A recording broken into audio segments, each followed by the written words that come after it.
Hi, this is Arry Yu, Chair of the Cascadia Blockchain Council and also your host for the Blockchain Underground. These are meetups that are held every Friday, 12 to 1 p.m. PST. Just sign up on meetup.com and look for the Blockchain Underground. Today, we had an awesome AMA with Rahul Sood, a serial entrepreneur and CEO of Irreverent Labs. He talked about so many cool things, talked about all the gaming stuff that he's doing with the roosters and hens and nuggets, talked about metaverses and playing to earn. I hope you learn as much as I do. This was really, really great. Don't forget to sign up for meetup.com on the Blockchain Underground and join us. Let me know if there's anything that you want me to help with or any guests you'd like me to get in for these EMAs. And I look forward to seeing you every week on every Friday, 12 to 1 p.m. Thanks. Bye.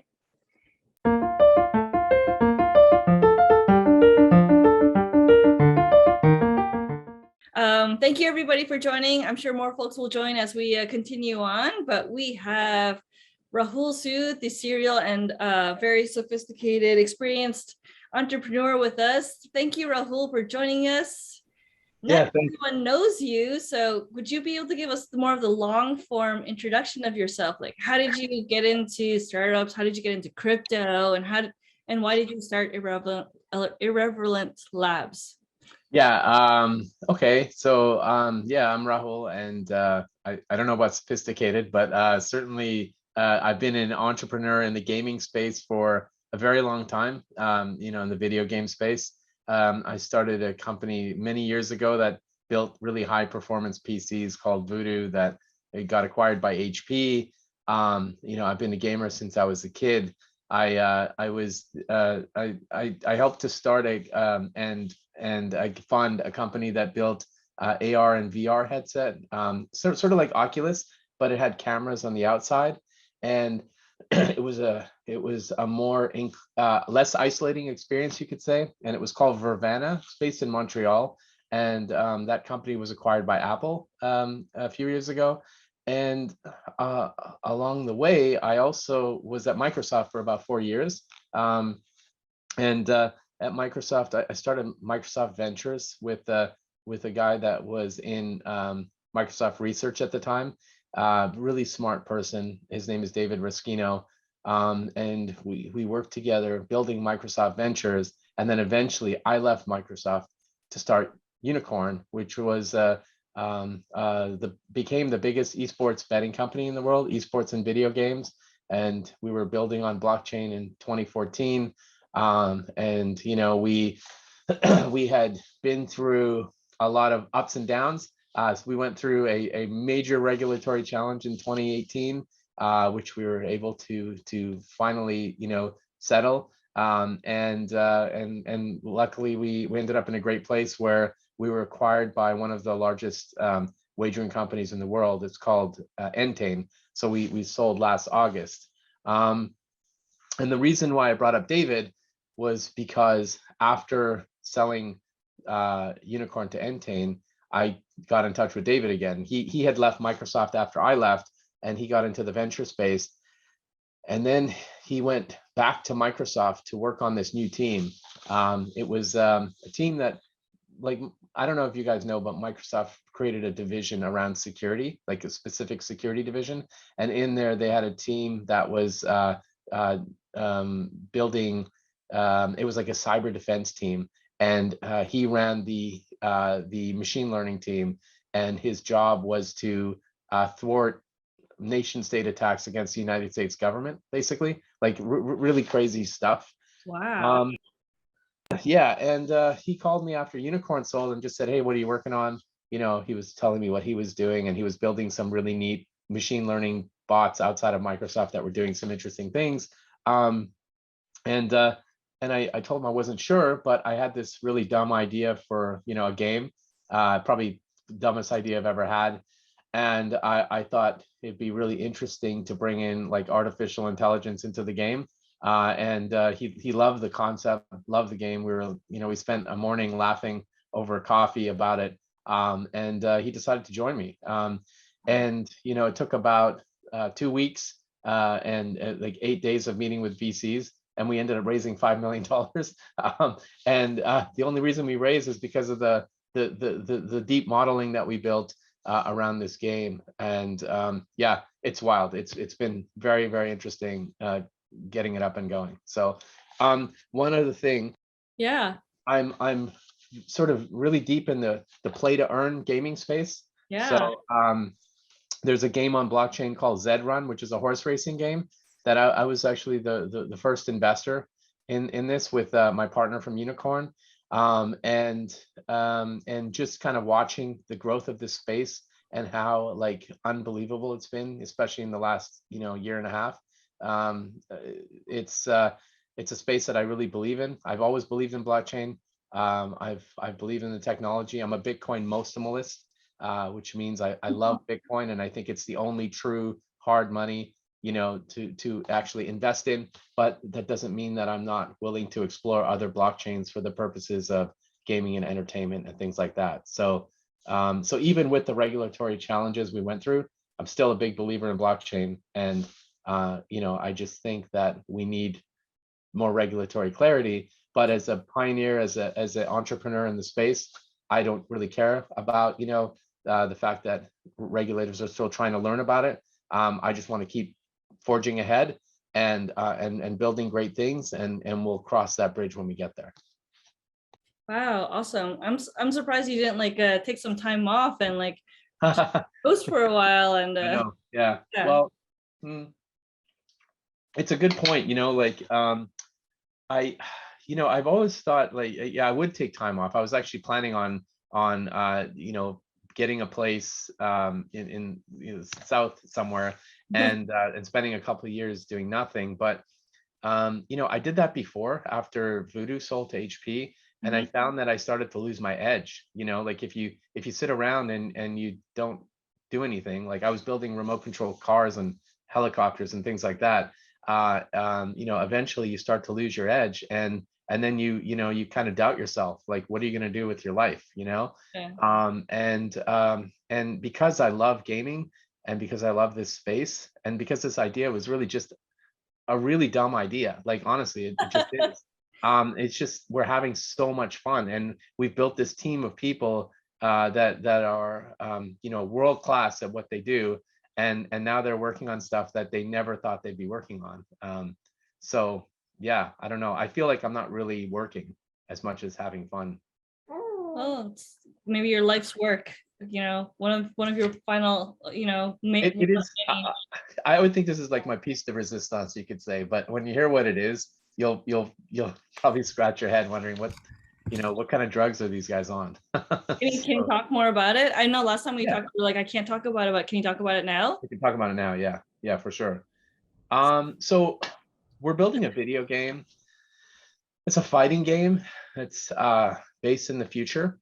And what makes this game unique or fundamentally different from any other game is every character in the game is an artificially intelligent NPC that happens to be living on the blockchain as an NFT. So if you don't know what an NPC is, it's a non-player character. So like the best example I can give you is if you've ever played Grand Theft Auto. In Grand Theft Auto, you're the hero character. And then every other character in the game is an NPC. So like you could go and, let's say you pull someone out of their car, you hijack the car, you beat them with a baseball bat. That person, you'll notice they get up and they go about their day like nothing happened after you finish stealing their car. And, they might wave their fist, but after that, it's over. It's like they forgot what happened and they get up and they start walking the streets like nothing happened. So so that's an NPC. And so another great example of this is this movie, which I highly recommend everybody watch. It's called Free Guy with Ryan Reynolds. Have you heard of it? It's brand new. It just came out. And it is an amazing movie. It's where Ryan Reynolds plays a character in a video game, and he doesn't realize he's in a video game or that he's a character in the game until, the movie progresses. It's amazing. And so we're building this fighting game set in the future where every character is artificially intelligent NPC, and they learn, and their role is to fight. And they are effectively they're hatched from eggs. So the lore of the story is that it's the year 2160, and aliens make contact with Earth, and they think that Earth is like civilization has gone far enough that they're ready to be part of the interstellar network of planets. So like an intergalaxy kind of network. And they feel like we're advanced enough to be part of that and share technology and that sort of thing. So aliens come to Earth and they bring some of their technology with them, but they leave almost as quickly as they came because they realize we're just a bunch of idiots. So it's just like, screw this, we're at, see you later. And they leave behind a bunch of their technology, right? And their technology is in the form of these eggs. They hadn't hatched yet. And many years later, greedy corporations start to understand, the technology a bit more, and they start to use these what hatches out of the eggs as weapons basically, and they use them as weapons of war to enslave the human population. But then there's an uprising. And this is all in the lore. There's a very deep lore to this game. There's an uprising where this resistance starts, and they say, like, forget this. We're no longer going to be enslaved to this alien technology. And they hack into the alien technology and they repurpose them as weapons of entertainment that fight each other in this ring. And so what they are is these mecha roosters and hens that hatch. So these things that are behind me. Oh, wow. And they look like they're bots, but basically they're all intelligent, they're all unique, and they hatch from these eggs, and they earn in this ring called the Coctagon. They fight every weekend in these tournaments. They all have unique personalities, it's a stupid cruelty-free mecha cockfighting game called Mecha Fight Club.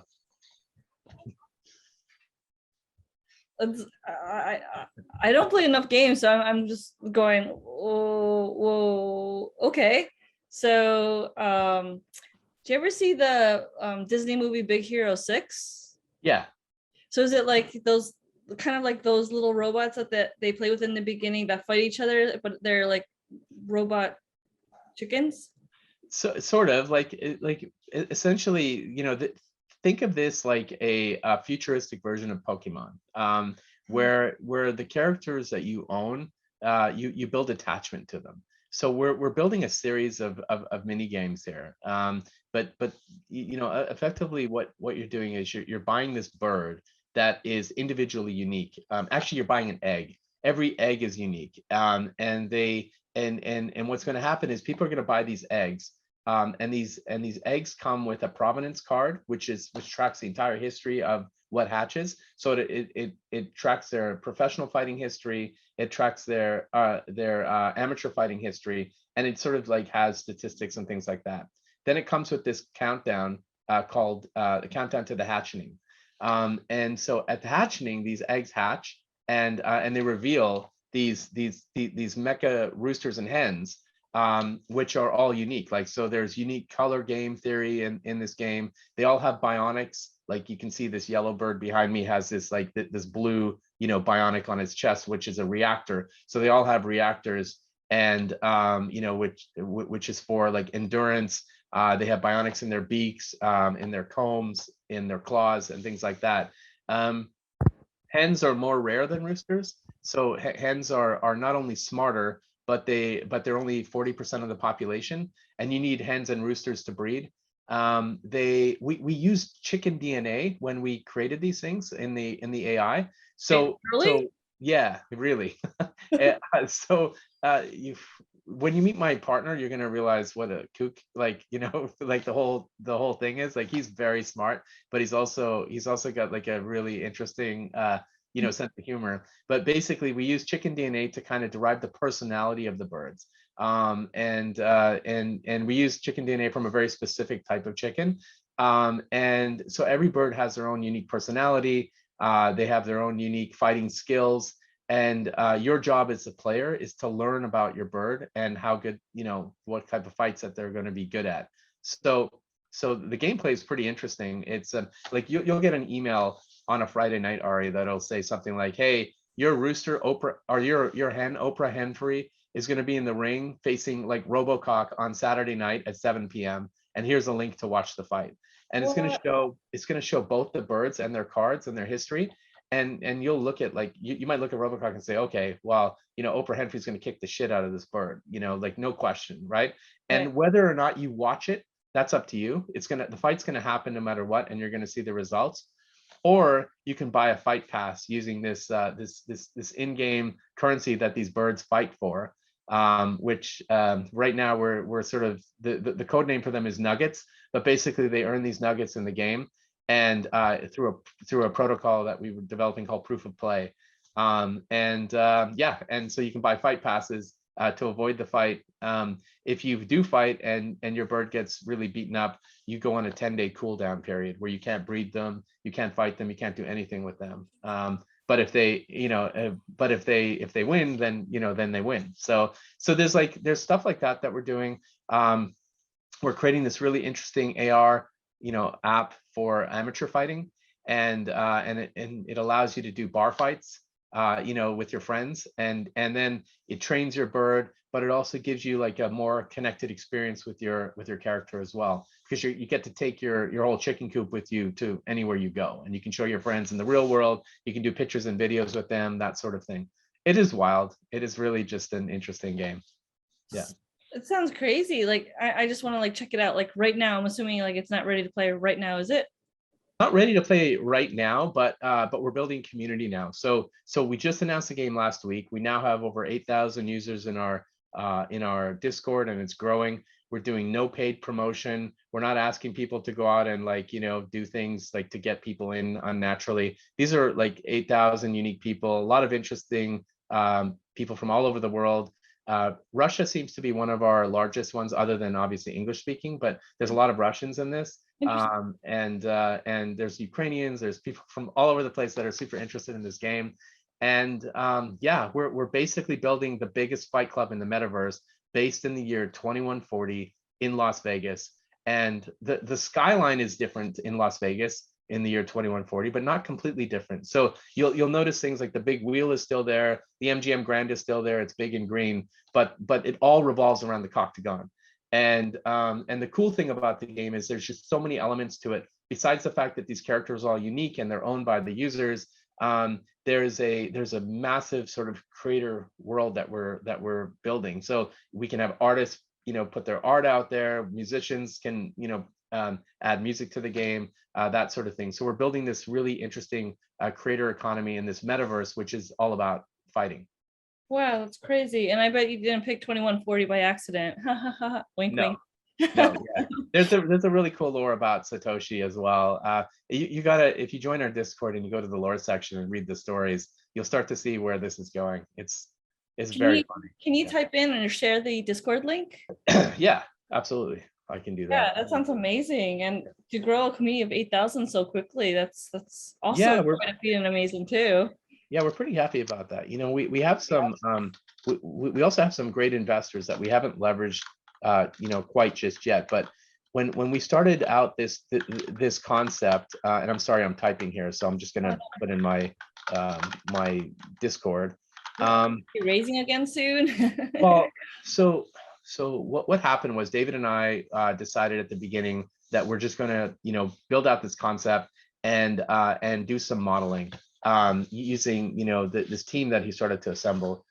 We also hired amazing artists that I've worked with in the past, probably one of the best artists ever in the digital space, because he not only does digital art, but he also can transpose it into graffiti art on walls. He's brilliant.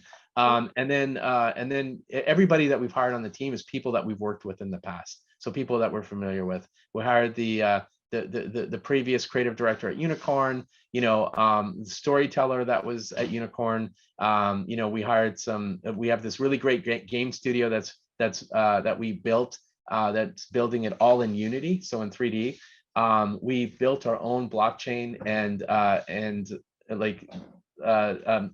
a crypto team in the Seattle area, and this team is working on this really complex NFT asset system and this underlying blockchain economy that we built. And then on top of that, we're building all of this on a machine learning platform that we're developing ourselves. So it's sort of like these things are intersecting, gaming with machine learning with blockchain all together. And we started to build this team out as soon as we got together. But before anything, we wanted to have conversations with VCs to see what they were looking for. So we reached out to A16Z because they were an investor in Zrun, and you know, I mentioned I was a first investor in Zrun. So we just reached out to them and said, hey guys, like, you know, what are you looking for in these types of games? You know, we have this game that we're building right now, and we showed them this model we built. And the model we built was a 100-year economic model on the game. And we made these estimates based on like what happens if player growth stagnates. How does an in-game economy work, right? How do we make it resemble like a small country? And then we even modeled out 100 generations of breeding, which we would never allow, but we just wanted to show the thinking behind it. And we did that because we wanted to see what type of spontaneous mutations might occur and that sort of thing.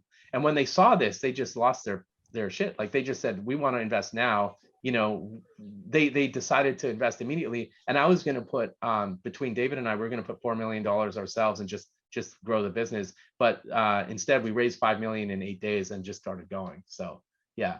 Wow, that's crazy.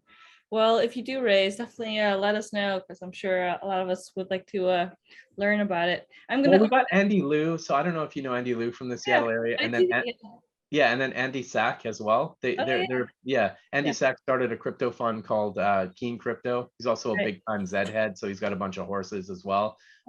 So we got both those guys in, and you know, because I wanted some Pacific Northwest participants in here. But in like the May timeframe, we're probably maybe looking to raise again. And we'll see how we do that. Okay, yeah, because last year I raised about $2 billion for different crypto projects. Wow. So it's indicating different Washingtonians to invest. And so, you know, cool. I'm sure our investors would like. I'm going to open up the questions to community. Marina has her hand up. Go, Marina. Hey, Marina. Sorry. I think this sounds so much fun. Is there any way to access this without Discord? Because the links that you posted, it says invalid for me. There's a new link. Just go to this website, and then you can register there, and then you can get an invite to the Discord. Here, try that. Okay, thank you so much. No problem. There was one question. I forgot what's the other one, so I'm going to have to raise my hand again. I apologize. No problem. And the website is mechafightclub.com, MECHA Fight Club, FIGHT Club.com. Yeah, I'll just click on that. Make sure. Yeah, that's right. Awesome. Thank you. Opening it up for questions. Anybody want to ask? Or I'll keep going. Oh, Don's up. Hey, Don, want to introduce yourself and then ask your question? Yeah, my name's Don. I guess by day I work in analytics and reporting and business intelligence, but been kind of a blockchain enthusiast for maybe 3 or 4 years. Rahul, thanks for doing this. Really enjoying like the Mechaholics Discord. It's been a lot of fun. One question I had was about like how you all are thinking about balancing like scarcity of the chickens versus like accessibility. Because I know like with NFTs, the floor prices have been sometimes kind of prohibitive, and like, how are you thinking about that? And then something that came to mind when I was thinking about this question was like, do you see the community like solving that with like maybe a DAO or something that invests and kind of buys a chicken and everybody owns one? And is that something that's kind of in the back of your mind, or how do you think about that? So it's absolutely in the back, the front. It's all over what we're thinking in terms of our modeling. And the reason being is, you know, we've had the privilege of learning from Zed and watching Zed grow. You know, and we believe we need to control breeding. Like we're actually building a really cool breeding game, but at the same time we want to make the game accessible. So how can we do that?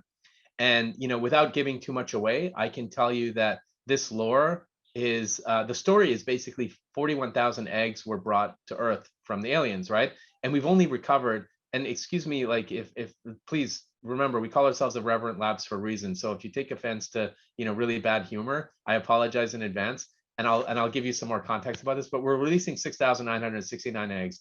Don't ask me why that number.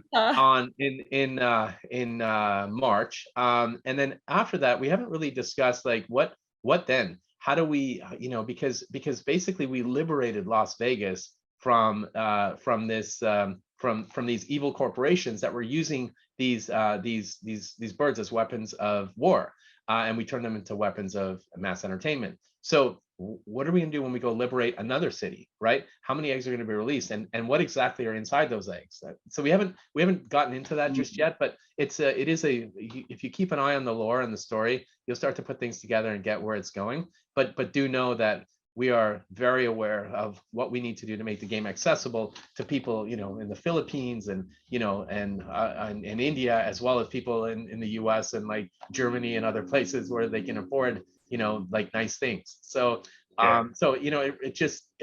have to make it accessible to everybody and make it fun for everybody to play.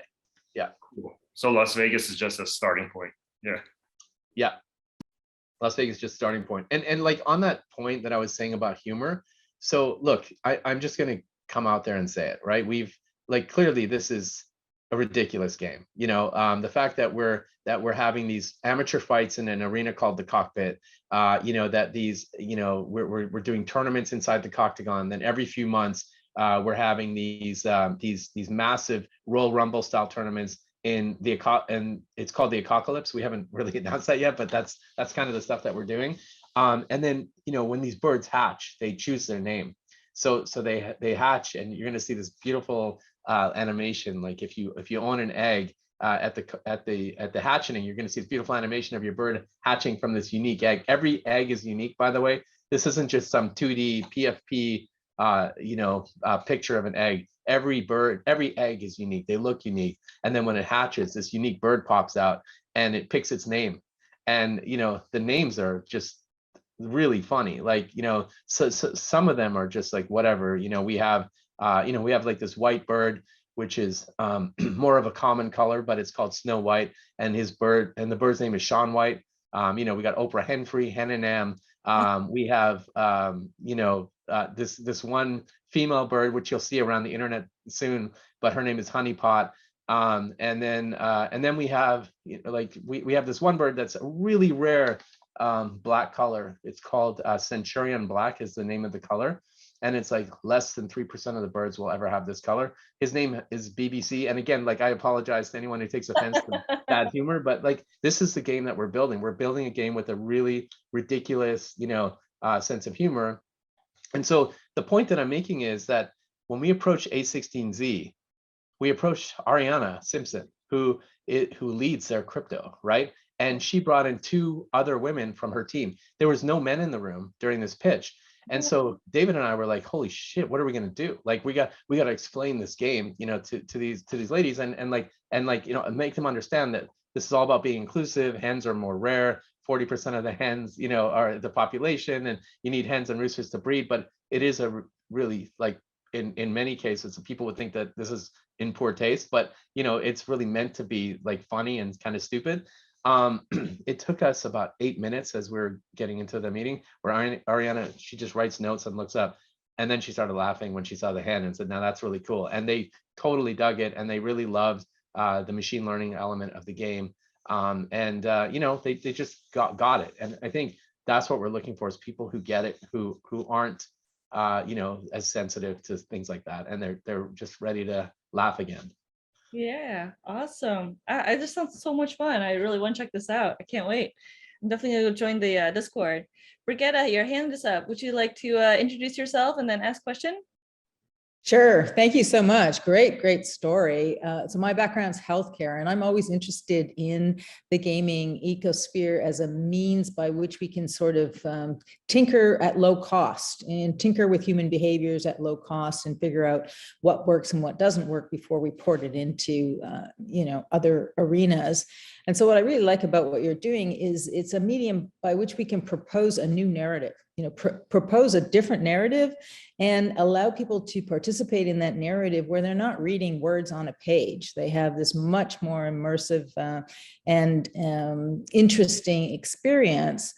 And the part that I think a lot of my colleagues struggle with is this term play to earn, and how does that actually translate into, an economy for the participants that will expand into their regular sort of grocery, mortgage, and other types of expenses that they have. Do you have a way of explaining that that I can pilfer and reuse? Sure. Okay, well, how about I just give you some, stories of like two companies that I followed for years. I'll start with Zed. Zed was, they started in the early days of Play to Earn, which was 2018, not that long ago. And they were desperate to raise money for a horse racing game on the blockchain where users own horses. And these horses all have unique attributes and unique colors. And the idea was that, you would own a horse, you could own a stable of horses, and these horses would race, in the horse racing. And they felt that they could tap into the horse racing market and make it, and make it from average, say 60-year-old down to like 20-something-year-old and modernize horse racing. Really interesting vision. So we got behind it and invested in this business. In 2020, just before the pandemic or around that time, the markets had collapsed and nobody wanted to touch Bitcoin or blockchain. Like they were just done with it, right? Like I'm sure Arry knows, she's seen it, she's been through it, I've been through it, and we've seen the ups and downs of this space. It's people just said like, we don't want to touch it. And these guys needed to raise $1 million. They couldn't do it. I called everybody. I called all my VCs. No one wanted to touch it. Everyone thought I was an idiot. Like you guys don't believe in you shouldn't believe in Bitcoin and this horse racing stuff. What are you doing? So I contacted Bill Shahara.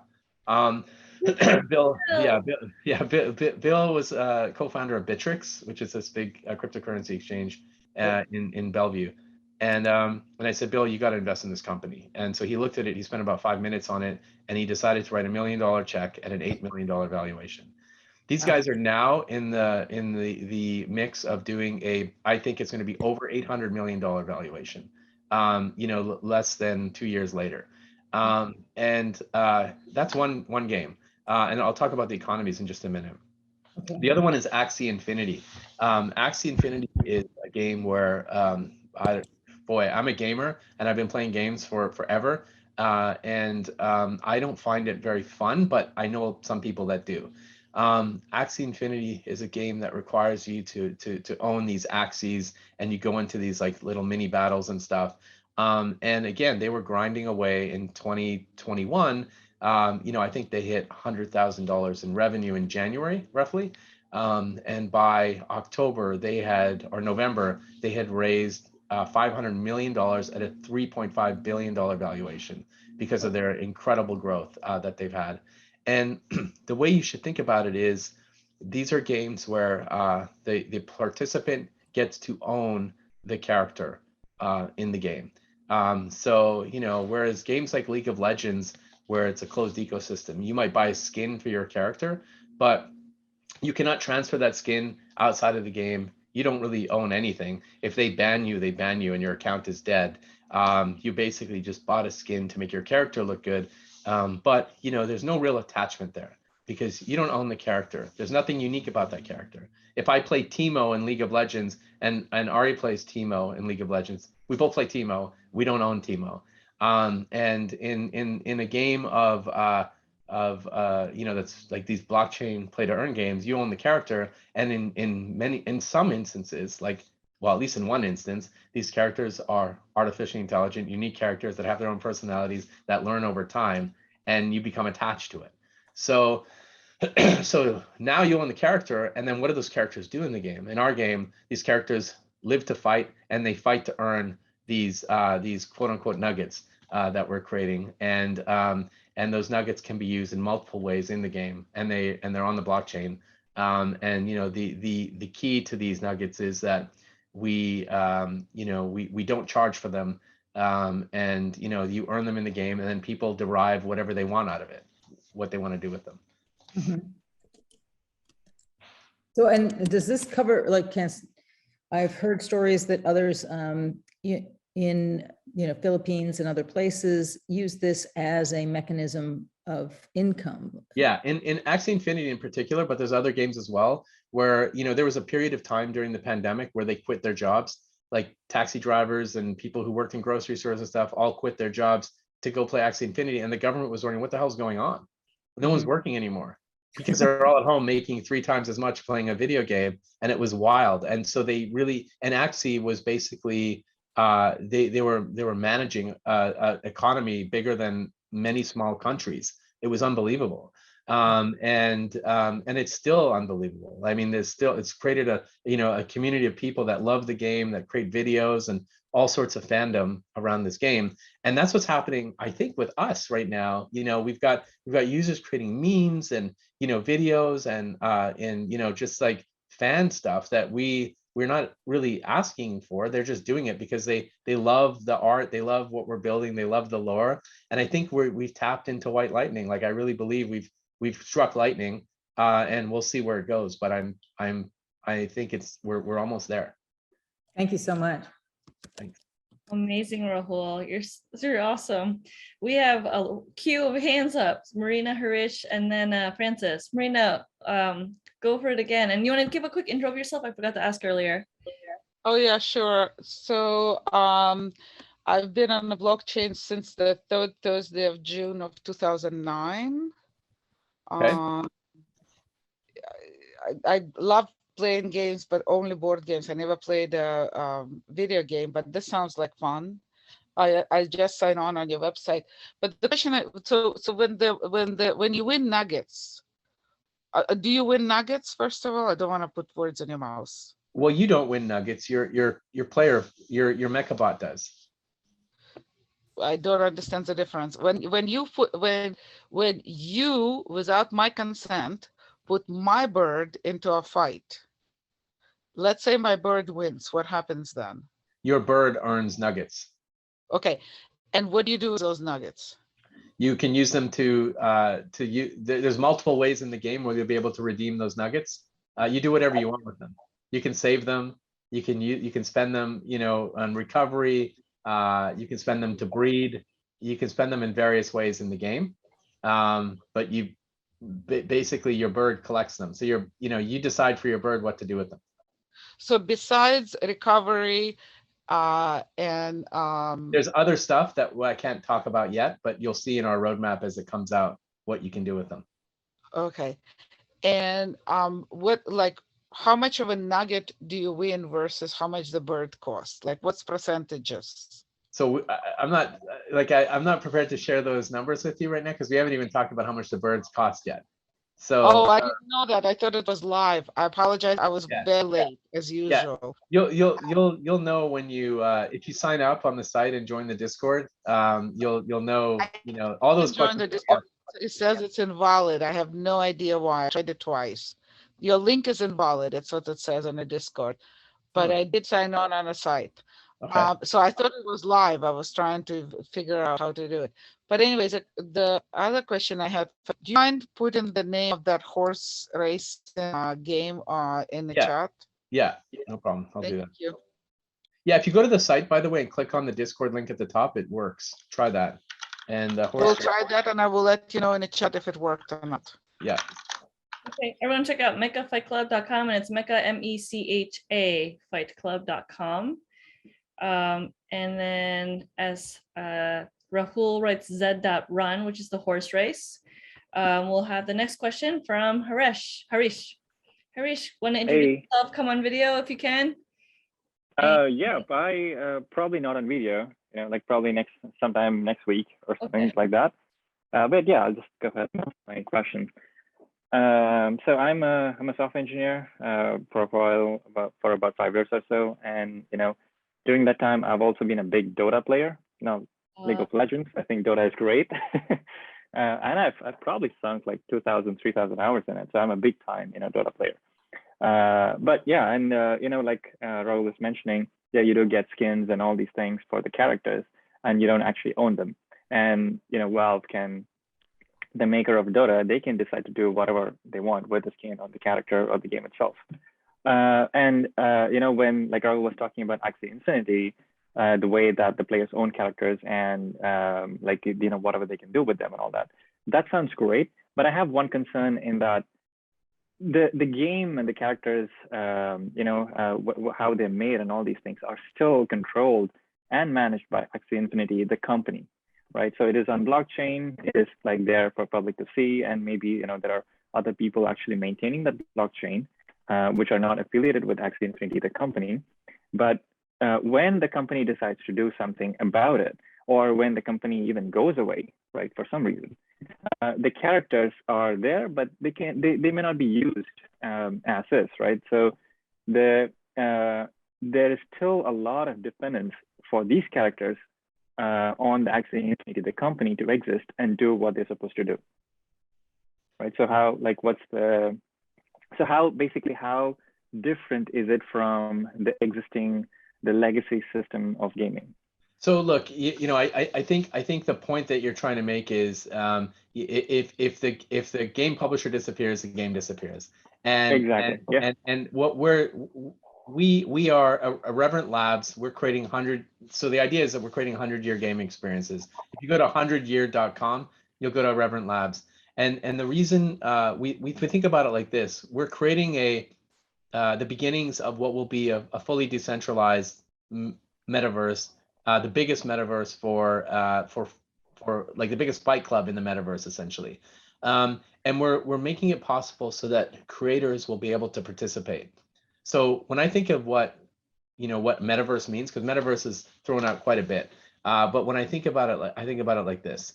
In the last industrial revolution, it was built by bricklayers and like laborers, but they didn't get to participate in the upside of the economy that they created. So if you think about New York, for example, there was all these laborers and bricklayers that built New York, but it was really the developers that got to participate in the upside of New York. In the case of now, with this next industrial revolution, which is being built online, it's being built by creators, engineers, designers, artists. And the neat thing about it, and this is why I believe in NFTs in gaming and entertainment, and I believe in this space for play to earn, is that they get to participate in the upside. The more we give these participants opportunities to create, the more willing they are to sort of join. And so you're going to see over time that as this lore continues and we liberate more cities, there's going to be more participants in the community outside of players that are participating in the development of those scenes, whether it's through music contributions, art contributions, that sort of thing. And we're creating the rails at Irreverent Labs for them to be able to do that. So the end goal is that if we cease to exist in a decade, the game continues and more people come in and they contribute to this world. Okay. So if I get that correctly, so the game itself, or the metaverse itself, or like where the game is going to is, Irreverent Labs doesn't actually fully build the game out, but it enables people like creators and whoever wants, like musicians, to enable them to actually build out that ecosystem themselves, such a way that even if that side of support disappears, they can continue to innovate, continue to use those tools, and probably, maybe if it was open source, continue to fork it and improve upon those things. Yep. Am I reading that right? Okay. You're reading that right. Yep. And the blockchain allows for a lot of things. The idea of decentralized ownership is just one great thing. And they're getting better. Like, originally when we were building this, we were looking at Ethereum and layer 2 solutions on Ethereum, but it's confusing. Gas prices are ridiculous. That's why you go to layer 2. That's why, for example, Zedrun is built on Matic. And it's just confusing to deal with things like going out and buying Ethereum, converting it to wrapped Ethereum, and then trying to play the game. You have to be a crypto god to understand how to play these games. But Solana seems to have figured it out. And Solana is a blockchain that we're building on. I think we're going to be probably one of the best marquee projects on Solana. It's low transaction fees. It's a lot more transactions per second, and it's really designed for gaming and entertainment. So we'll see where it goes, but we're still very early in the space. So just don't be surprised if more changes come. But I tend to like being early. All right. Yeah, thanks for that. Cool, great question, Harish. Next up, Francis. Francis, do you want to come on video and also introduce yourself and then ask your question? Yeah.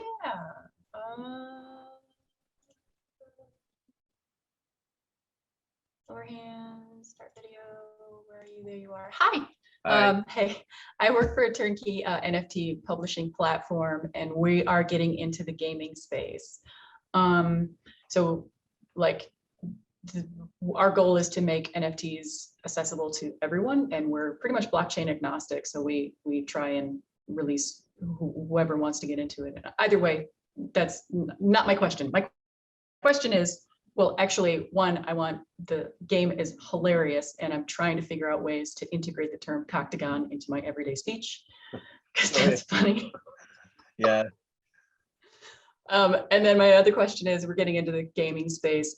Do you recommend certain books, videos, online courses to kind of take the magic out of gaming, so to speak, to like to understand the business side of it? I don't. I think books are, dated. I think you got to play games, to be honest. Like you should, the whole thing is like I play games, and my kids got me into gaming. And they they sort of grew up watching me build this gaming PC company. But I would suggest, if you have kids, I don't know if you do, but or nieces or nephews, spend time with them in their world and play games with them and learn about the space that way. There's just no better way to do it. I think, just like my youngest son is 19. He's interning with me. He helped me script this game. So a lot of the dumb ideas that come out of it, come out of like an 18-year-old, 19-year-old's head now.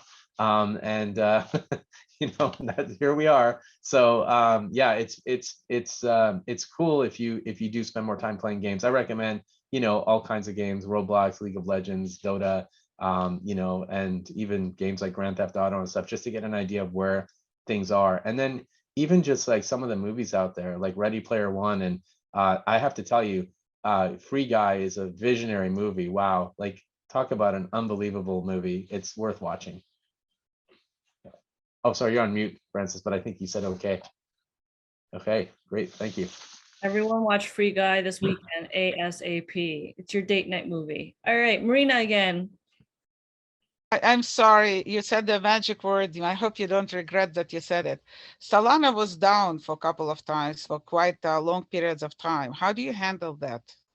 Well, I mean, you got to remember, this is the early space. I mean, I'd rather sort of like have something that goes down that comes back up than something that goes down and disappears.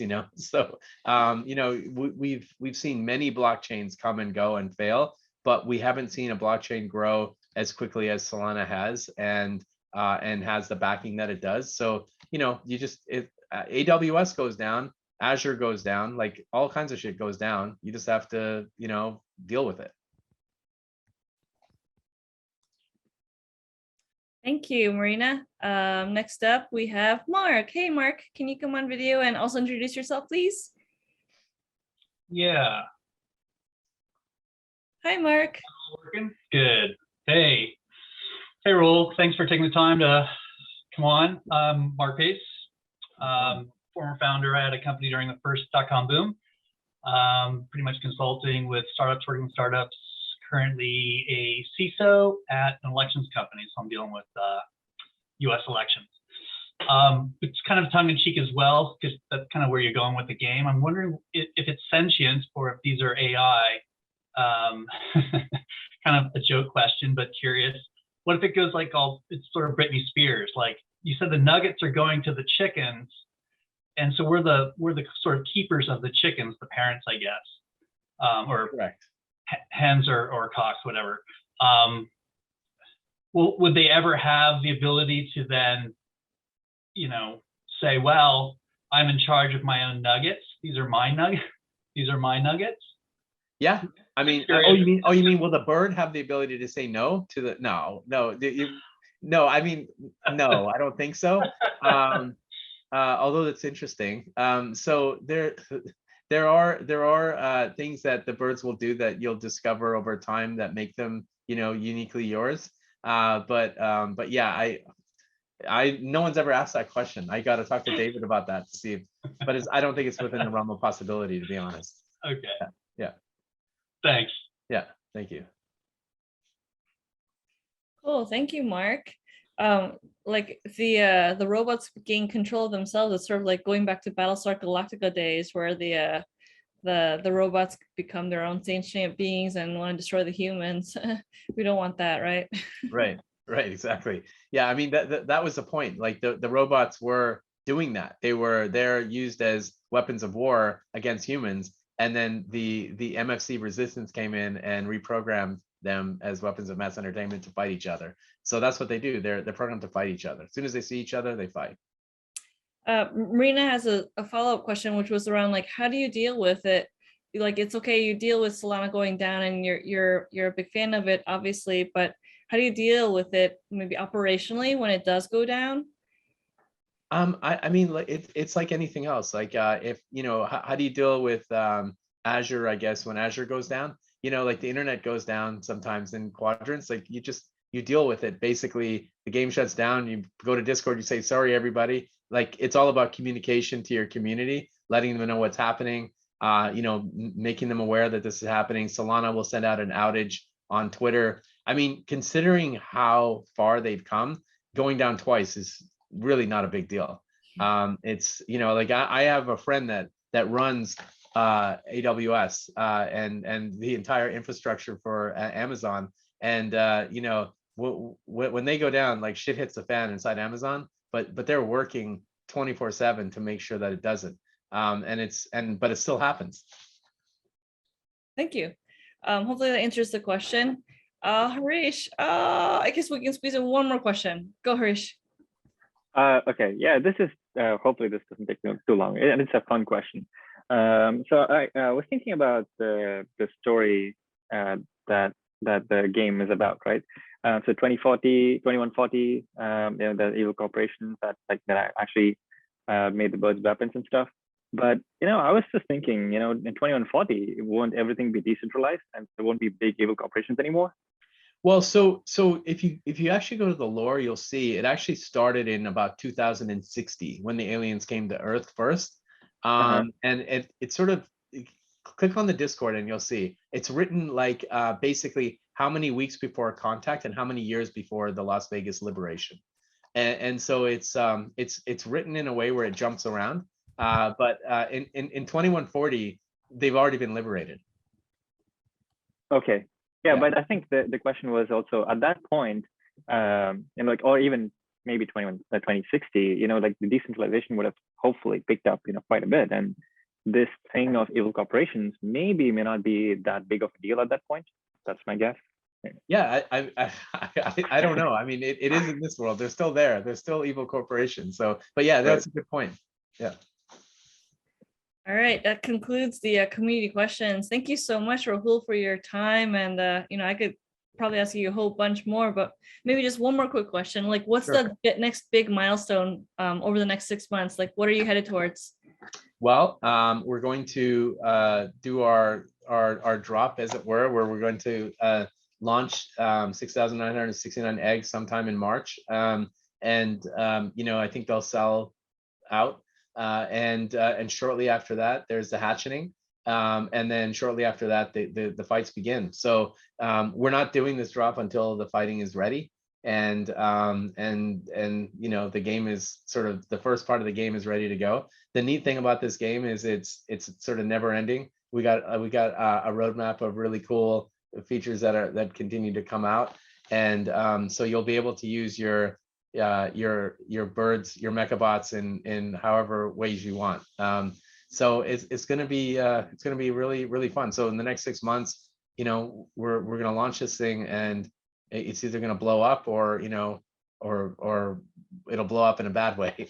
I don't know yet, but I'm pretty excited about it. So.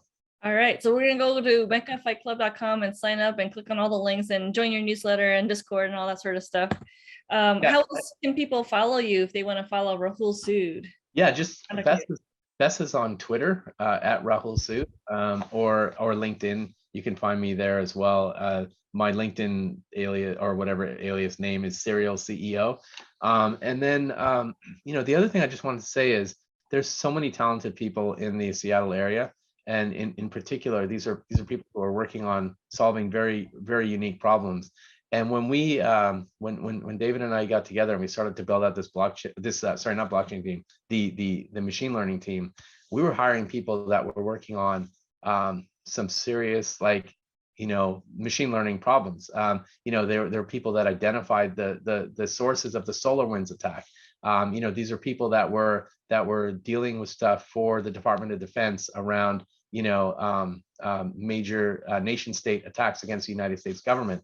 And so they were dealing with serious stuff. And now they're inside and they're talking about how many eggs per hour are we going to be able to generate? And these are robots. These are literal humans that you could have a conversation with when they were at their previous roles. And you're like, wow, that person is super smart, but boy, he's a robot. Or, but now they're just laughing every day, enjoying building this game. And we've created this really dynamic, really unique culture. I've never seen it before. And I have to say, when we start to introduce more of the team, people will laugh just at the team dynamic. It is very funny. Awesome. Thank you so much. I'm really curious to meet your team and learn more about the culture over time. Thank you so much for your time, Rahul. It's been really, really great learning about your latest project, company meeting, metaverse. And definitely we'll be signing up. And thank you to the community for signing on for this really awesome AMA with Rahul. And we'll definitely have you back maybe later in the year to learn more updates and figure out how else we can learn more about you. Great. Thank you so much. See ya. Thank you, Rahul. Thank you, everybody. All right. Welcome to Windshield Time, y'all. Thanks for tuning in. This podcast is non-technical, fun, informative way to learn about money, Bitcoin, blockchains, crypto, and digital assets for busy parents and working folks who are curious about these new technologies. Day, Arry, and their guests talk about these evolutionary systems of money and what they do, y'all. Because what part of your life does money not touch? This podcast is not financial advice, and your reactions are your total and complete responsibility, y'all. Now, thanks again and enjoy the show. What are you doing? Stuck inside.